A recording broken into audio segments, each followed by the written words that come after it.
بسم اللہ الرحمن الرحیم الحمد للہ رب العالمین والصلاة والسلام على اشرف الانبیاء والمرسلین وعلى آلہ واصحابہ اجمعین ومن تبعہم بإحسان الى یوم الدین یا ایہا الذین آمنوا اتقوا اللہ حق تقاتہ ولا تموتن الا وانتم مسلمون یا ایہا الناس اتقوا ربکم الذی خلقکم من نفس واحدہ وخلق منها زوجها وبث منهما رجالا كثيرا ونساء واتقوا الله الذي تساءلون به والأرحام إن الله كان عليكم رقيبا يا أيها الذين آمنوا اتقوا الله وقولوا قولا سديدا يصلح لكم أعمالكم ويغفر لكم ذنوبكم ومن يطع الله ورسوله فقد فاز فوزا عظيما أما بعد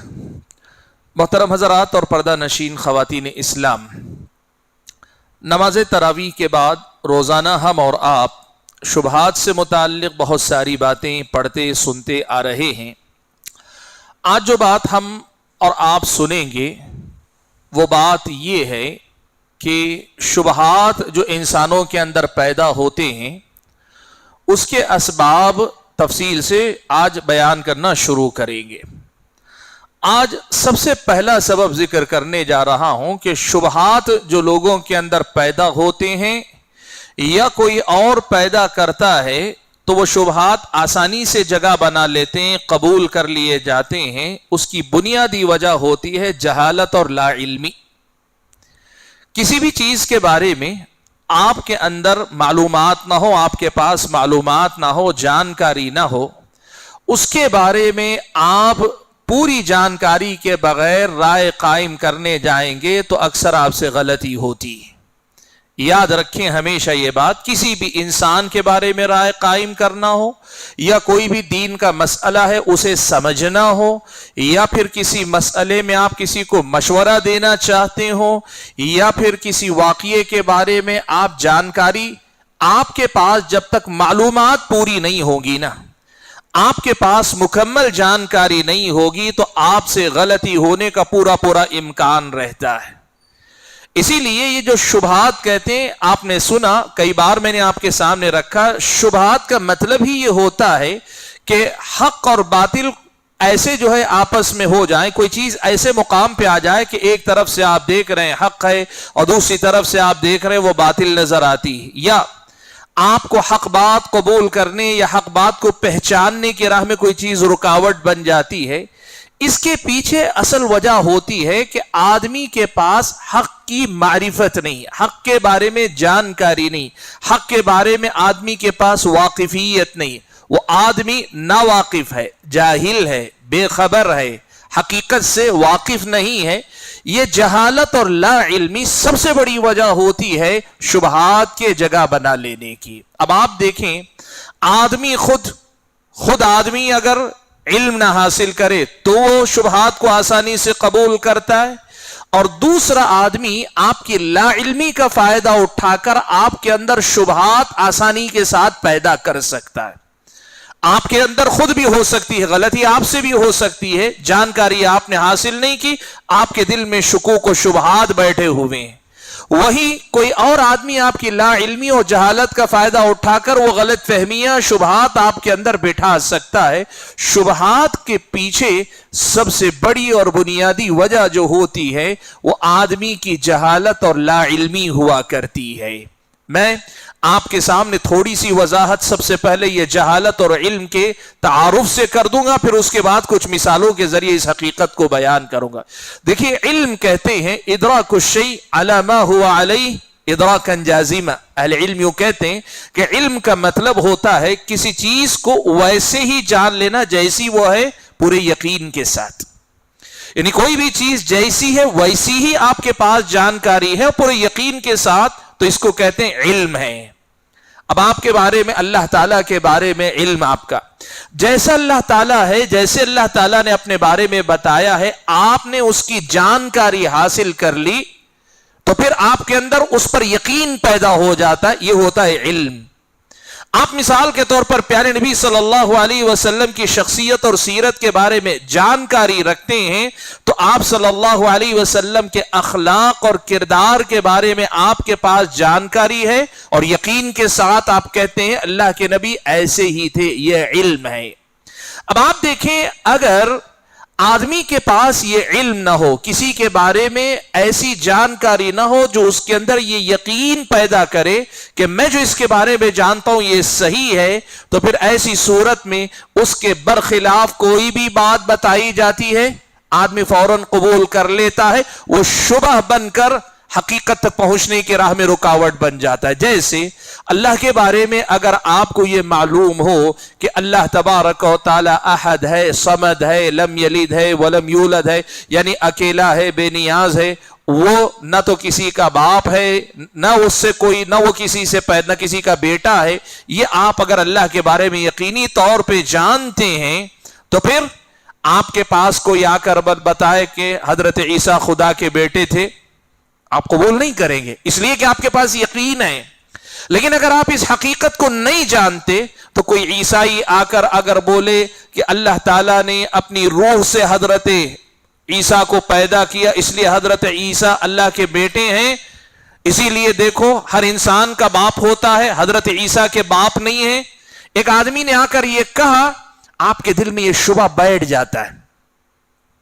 علم اگر آپ کو اللہ تعالیٰ کے بارے میں ہے کہ اللہ کا کوئی بیٹا نہیں، وہ خود کسی کا بیٹا نہیں، آپ کے پاس شبہ جگہ نہیں بنا پاتا۔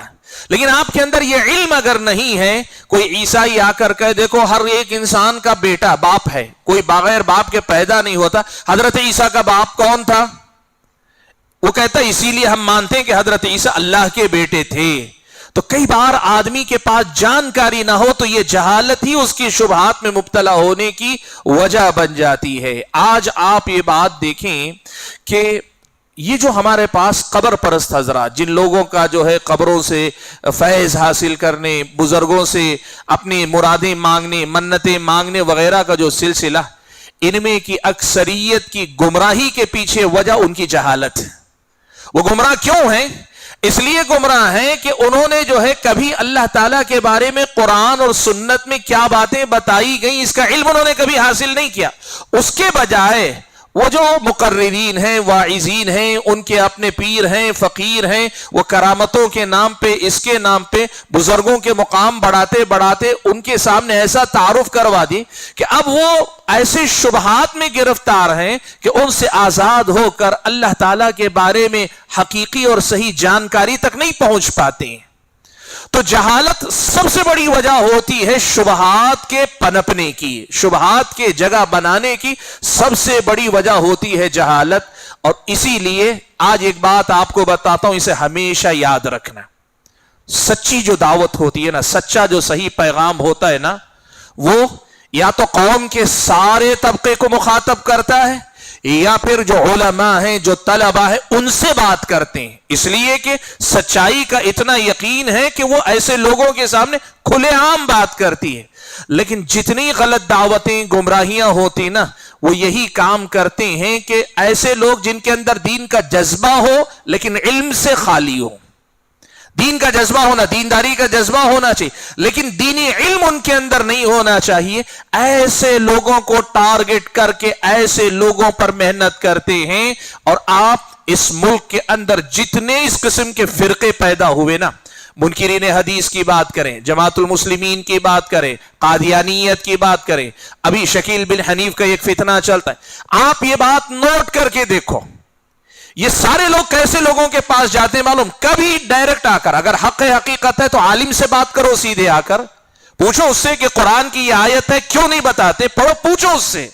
وہ عالم سے بات نہیں کرتے، کیوں نہیں کرتے؟ عالم اس کے سامنے مسئلے کو رکھے گا، آیت کا جو معنی تو سمجھ رہا ہے وہ معنی نہیں، صحیح معنی یہ ہے، حدیث کا جو حوالہ دے رہا ہے وہ ایسا نہیں ایسا، اس کی گمراہی کو اس پہ واضح کر دے گا، چل نہیں سکتی۔ یہ جو گمراہی کی دکان، شبہات جو لوگوں کے اندر پھیلانے ہیں، وہ علم والے کے پاس چل نہیں سکتے۔ اسی لیے لوگ کیا کرتے ہیں، ایسے بھولے لوگوں کو ڈھونڈتے ہیں جو لوگ دین کا جذبہ رکھتے ہوں لیکن علم سے خالی ہوں۔ آپ نوٹ کر کے دیکھیں، یہ میرا اپنا مشاہدہ ہے، ماضی قریب میں 20 واقعات ہیں. میں آپ کو بتاؤں، ابھی آپ کے یہ جو ہمارا کیار پورم دیو سندرا کا شکیل بن حنیف کے پیچھے جو ہے ایک آدمی اس کا دیوانہ ہو کر سوشل میڈیا میں بہت زیادہ ہوا.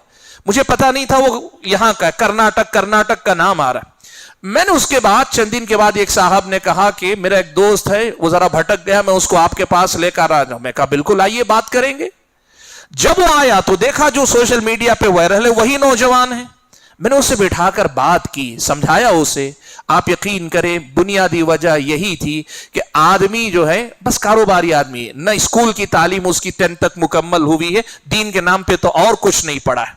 اب اس کو لے گئے، لے جا کر کیا کیے، قیامت کی کچھ نشانیاں بتا دیے. یہ نشانیاں پوری ہو چکی ہیں، اب حضرت مہدی کے آنے کا وقت ہے اور وہ مہدی شکیل بن حنیف ہی ہیں. اب اس نوجوان کا مسئلہ یہ ہے کہ ان قیامت کی نشانیوں کے بارے میں اس نے کبھی کچھ پڑھا نہیں، کبھی کچھ دیکھا نہیں ہے. اب اس کو یقین اس حد تک ہے کہ یہی شکیل بن حنیف ہی مہدی ہے. میں نے اس سے بہت کوشش کی سمجھانے کی کہ دیکھو شکیل بن حنیف کو بازو رکھ دو. پہلے جو حدیثیں تم بتا رہے ہو نا، یہ 1400 سال سے اللہ کے نبی کے زمانے سے چلے آ رہے نا، ان کا معنی مطلب 1400 سال سے علماء ائمہ سارے امت سمجھتی آ رہی ہے نا. پہلے اس کا معنی سمجھ لیں گے، اس کے بعد دیکھیں گے کہ یہ باتیں شکیل بن حنیف پہ فٹ بیٹھتی ہیں کیا نہیں. سمجھنے کے لیے بندہ تیار نہیں. وجہ کیا ہے؟ وجہ یہ کہ شبہات کیا کرتے ہیں، ایسے لا علم اور دین میں علم سے پیدل یا کمزور آدمی کو نشانہ بناتے ہیں اور ایسا آدمی آسانی سے شکار ہو جاتا ہے. اور ایسے لوگوں کو کیا بتا دیتے ہیں معلوم ہے؟ سب سے پہلے یہ بتاتے ہیں کہ دیکھو یہ جتنے علماء ہیں نا سب پیٹو ہیں، پیٹ پالنے والے ہیں، تم ہی ایک ہو جو ہدایت پر ہو. اسی لیے مسئلہ یاد رکھیں کہ شبہات جہاں پنپتے ہیں نا اس کے لیے شبہات کے لیے زرخیز زمین ہے. جاہل، بے علم، کم علم، دینی علم سے نابلد، ناواقف، لیکن دینداری کا جذبہ ہونا چاہیے. دینداری کا جذبہ ہونا چاہیے. جو آدمی یا تو گمراہ ہے یا تو دینداری کا جذبہ ہے، یا ایسے بھی آدمی کو پکڑتے ہیں شرابی ہے، گمراہ ہے، بھٹکا ہوا ہے، اسے پکڑ کر پہلے سدھارتے ہیں، کب تک ان میں رہے گا، سدھر جا. اب اس کو کیا کرتے ہیں، پہلے گناہوں سے نکالتے ہیں اور بدعتوں میں گھساتے ہیں. اب اس آدمی کو پورا یقین ہے مجھے گناہوں سے نکالنے والے لوگ اچھے ہی لوگ ہوں گے. اب وہ کیا کرتا ہے، یاد رکھو اللہ کے بندو، اللہ تعالیٰ نے اس دین کا علم سے رشتہ جوڑا ہے. اسی لیے جہالت سب سے بڑی بیماری ہے. اگر یہ باقی رہی تو شبہات سب سے آسانی سے لوگوں کے اندر پھیلتے جاتے ہیں. مجھے وقت اجازت نہیں دیتا ورنہ میں صرف اسی ایک مسئلے پر، اس لیے کہ یہ ایک ہمارا سلسلہ، ہم چلیں گے ایک کر کے. میں صرف اس پر اگر رک کر بات کروں کہ جہالت کیسے اور کیسے لوگوں کو فتنوں میں شبہات قبول کرنے کا ذریعہ بناتی، بیسیوں مثالیں ہمارے سامنے. سب سے بڑی وجہ ہے شبہات کے پھیلنے کی، وہ ہے جہالت اور آدمی کی دین سے لا علمی. اسی لیے جب کبھی آپ کے سامنے کوئی مسئلہ آئے اور خاص طور پہ کچھ نیا آئے، کچھ ہٹ کے آئے جو کوئی نہیں بولتا، ایسی کوئی بات آئے، فوراً دیوانے بن کے اس کے پیچھے مت بھاگو، ذرا سنبھل جاؤ، پڑھو ذرا قرآن میں کیا ہے، حدیث میں. اور قرآن حدیث وہ جو بتا رہے صرف اتنا ہی نہیں، آپ پڑھو دیکھو کہ قرآن اور حدیث 1400 سال سے تو ہے. آج پہلی بار تو وہ آدمی نہیں پڑھا رہا ہے جو آپ کو بتا رہا ہے. 1400 سال سے امت کے لوگ پڑھتے آ رہے ہیں کہ نہیں پڑھتے آ رہے ہیں. اس کا کوئی معنی مطلب تھا نہیں تھا، ساری باتیں اگر آپ باریکی سے تحقیق کریں گے نا تو آپ کو گمراہ ہونے سے پہلے اللہ کے فضل و کرم سے ہدایت سمجھ میں آ جائے گی. لیکن اگر آپ یہ غلطی کریں گے، جوش میں آ کر وہی شبہات قبول کر کے اسی کے مبلغ بن جائیں گے، اب آپ کے لیے پلٹنا دو وجہ سے مشکل ہو جائے گا. ایک تو یہ کہ آپ نے غلط معنی ہی کو صحیح معنی سمجھ لیا ہے، اور دوسرا یہ کہ لوگوں کے سامنے آپ داعی مبلغ بن کے کھڑے ہو گئے. اب اس سے پلٹنا شیطان آپ کے نفس میں ڈالتا ہے تم ہار رہے ہو، تم پیچھے ہٹ رہے ہو، اور یہ پیچھے ہٹنا ہارنا تمہارے لیے ناک کٹانے کے برابر ہے. یہ بڑی مشکل ہوتی ہے. تو بتانا یہ ہے کہ شبہات کے پنپنے اور پھیلنے کی سب سے بڑی اور پہلی وجہ ہے جہالت اور لا علمی. آدمی جتنا نابلد ہوگا، جتنا ناواقف ہوگا، اسی قدر زیادہ آدمی کے اندر شبہات کے گھر کرنے کی جگہ کے امکانات زیادہ ہوتے ہیں. میں نے کہا ایک تو آدمی خود شبہات کا گھر بنتا ہے جہالت کی وجہ سے، اور کئی بار ایسا ہوتا ہے کہ سامنے والے بھی کی اگر گمراہ کرنا چاہتے ہیں یا شبہات پیدا کرنا چاہتے ہیں، آدمی کی لا علمی اور جہالت کا فائدہ اٹھاتے ہیں۔ دیکھیے میں ایک بات آپ کو بتاتا ہوں، ہم غیر مسلموں کی طرف شبہات غیر مسلموں کی طرف سے بھی آتے ہیں نا، ان کی ایک مثال لے لیتے ہیں تاکہ بات سمجھ میں۔ دیکھیے غیر مسلموں میں بہت سارے ایسے غیر مسلم ہیں جو مسلمانوں کے یا اسلام کے دشمن ہیں، مخالف ہیں، وہ مسلمانوں سے نفرت کرتے ہیں ایسے، لیکن بہت سارے غیر مسلم ہیں وہ سیدھے ہیں، وہ ہندو ہیں اسلام قبول نہیں کرتے، وہ کرسچن ہیں اسلام قبول نہیں کرتے، وہ جو بھی ہیں اپنے اپنے دین جسے انہوں نے دین سمجھا اس پہ چل رہے ہیں، اسلام قبول نہیں کرتے، لیکن ان کو مسلمانوں سے کوئی چڑ نہیں، نفرت نہیں ہے۔ ایسے بھی بہت سارے غیر مسلم ہیں۔ اب دیکھیے یہاں ہوتا یہ ہے کہ جن کے اندر نفرت ہے وہ تو ہیں، اب یہ کیا کرتے ہیں، پیارے نبی صلی اللہ علیہ وسلم کے بارے میں فوراً ان کو جا کے بتاتے ہیں۔ وہ جو سیدھا سادہ غیر مسلم جس کا مسلمانوں سے لڑائی نہیں، جھگڑا نہیں، نفرت نہیں، ناراضگی نہیں، اس کے پاس جا کر بتاتے ہیں تم کو معلوم ہے محمد نے 11 شادیاں کی صلی اللہ علیہ وسلم، اور کہتے ہیں اس میں سے ایک ایسی 9 سال کی بچی بھی تھی، اس سے محمد نے شادی کی۔ اب آپ سوچیں ایک غیر مسلم جس کے پاس اللہ کے نبی کے بارے میں کوئی جانکاری نہیں، وہ محمد صلی اللہ علیہ وسلم کے بارے میں کچھ نہیں جانتا، وہ اتنا جانتا ہے کہ مسلمان محمد صلی اللہ علیہ وسلم کو اللہ کا نبی مانتے ہیں، وہ بھی تفصیل نہیں محمد کو مانتے ہیں، اتنا وہ جانتا ہے، اس کے پاس اللہ کے نبی کے بارے میں کوئی معلومات نہیں ہے، تو اس کی جو لا علمی ہے، جہالت ہے، ویسی صورت میں جب یہ شبہ جا کر پہنچتا ہے وہ گھر کر لیتا ہے، جگہ کر لیتا ہے۔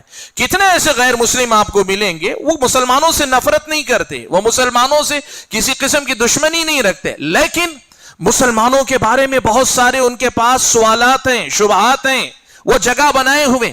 سوال یہ ہے کہ یہ جگہ بنانے کے پیچھے وجہ کیا ہے؟ وجہ یہ ہے کہ وہ اللہ کے نبی کو نہیں جانتے، پیارے نبی صلی اللہ علیہ وسلم کی سیرت کو نہیں جانتے۔ اب آپ اسی غیر مسلم کو بٹھا کر تھوڑی دیر بات کریں اور کہے دیکھو یہ جو تم سن رہے ہو نا 11 شادیاں کے 9 سال کی لڑکی سے بھی شادی کر لی، ایسا سننے میں تم کو غلط لگتا ہے، تم یہ تفصیل سنو کہ اللہ کے نبی کی مکمل زندگی 63 سال کی تھی۔ اللہ کے نبی صلی اللہ علیہ وسلم نے اپنی پہلی شادی 25 سال کی عمر میں کی، اور اس کے بعد اللہ کے نبی صلی اللہ علیہ وسلم کی عمر تقریباً 50 سال ہونے تک اللہ کے نبی نے دوسری کوئی شادی نہیں کی۔ دوسری بات، پہلی شادی بھی اللہ کے نبی نے کی تو اپنی سے بڑی عمر کی خاتون حضرت خدیجہ سے کی، اور انہی کے ساتھ اللہ کے نبی نے نباہ کیا کب؟ 50 سال کی عمر تک۔ تو اب بتاؤ اگر کوئی آدمی وہ خواہشات کا غلام ہوتا تو وہ تو اپنی جوانی میں شادی کرتا نا، جوانی میں کسی بیوہ سے شادی کیوں کرتا؟ اور شادی کر بھی لیتا تو 50 سال تک دوسری شادی کیے بغیر کیوں رہتا؟ اب وہ آدمی سوچنے پہ مجبور ہوگا، ہاں بات تو صحیح ہے۔ اب اس کے بعد اگلا سوال آتا، اچھا پھر 50 سال سے 63 سال کی عمر میں شادی کرنے کی ضرورت کیوں پیش آئی؟ آپ کو پھر بتانا پڑے گا اللہ کے نبی صرف نبی نہیں ہے، اللہ کے نبی صلی اللہ علیہ وسلم صرف ایک انسان نہیں، اللہ کے نبی نبی ہیں، اور پوری قوموں کے ساتھ اللہ کے نبی صلی اللہ علیہ وسلم دعوت و تبلیغ کے لیے تعلقات ہموار کرنا چاہتے ہیں۔ وہ بقیہ جتنی شادیاں اللہ کے نبی نے کی ہیں ان میں سے ہر ایک شادی کے پیچھے دعوتی مصلحتیں ہیں۔ اللہ کے نبی جو ہدایت کا پیغام لے کر آئے، لوگ عرب کے لوگ بڑی عصبیت رکھتے تھے، قبائلی عصبیت بہت شدید تھی ان کے درمیان، لیکن وہی یہ مسئلہ تھا جس سے رشتہ ہو جاتا اس سے ساری دشمنی بھول جاتے تھے۔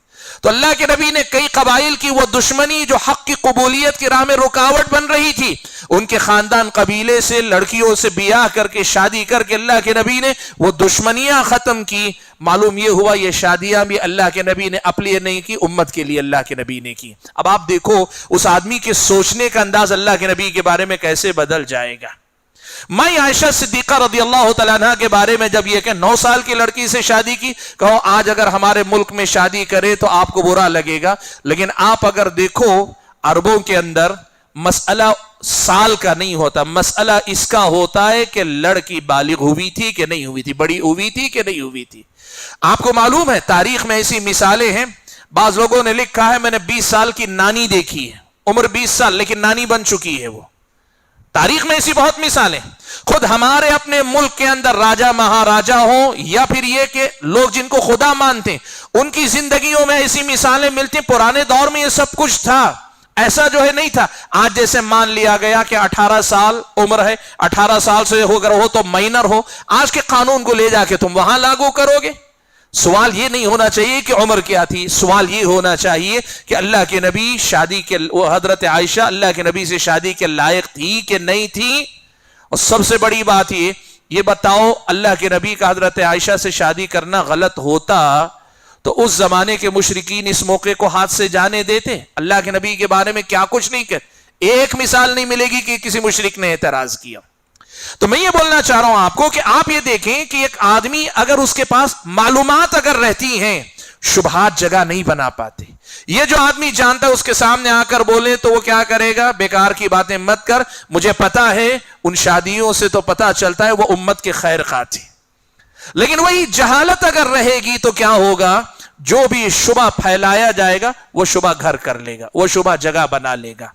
تو میں آپ کے سامنے جو بات رکھنا چاہ رہا ہوں وہ یہ کہ آپ اس مسئلے کو اچھی طرح سے سمجھیں کہ شبہات کے جگہ بنانے کے پیچھے سب سے بڑی وجہ جو ہوتی ہے وہ ہوتی ہے لوگوں کی جہالت اور لا علمی.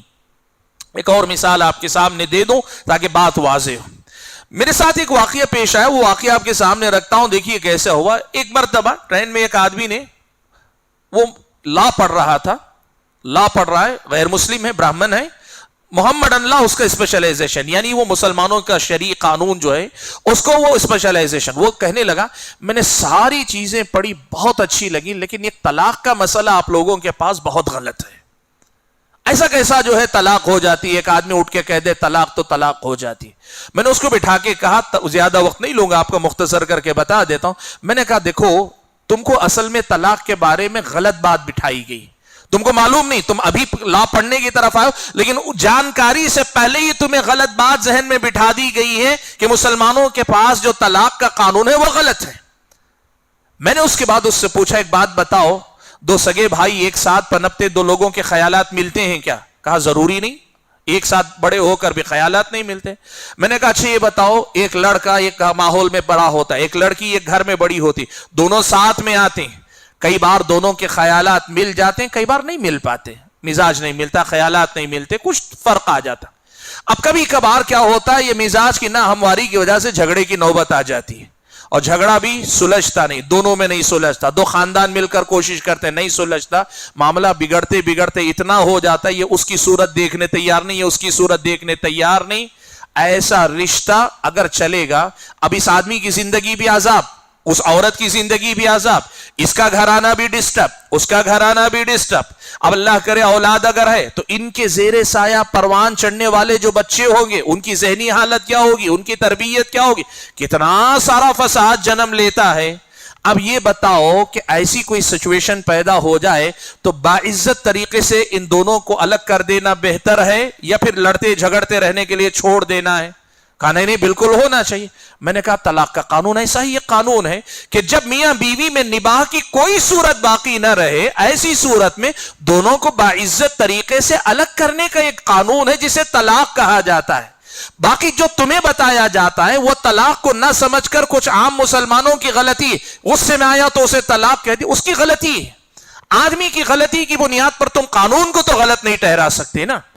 اور میں نے پھر اسے الٹا اس سے کہا دیکھو یہ اسلام کی خوبی ہے, یہ طلاق کا جو مسئلہ اسلام کی خوبی ہے, یہ تمہارے اپنے مذہب کے اندر, ہندوؤں کے ہاں طلاق کا تصور نہیں ہے, تمہارے اپنے مذہب میں نہیں ہے, تو یہ تم بتاؤ کہ ایسے جھگڑے کی نوبت آ گئی تم لوگ کیا کرو گے, تمہارے پاس تو کوئی حل نہیں ہے.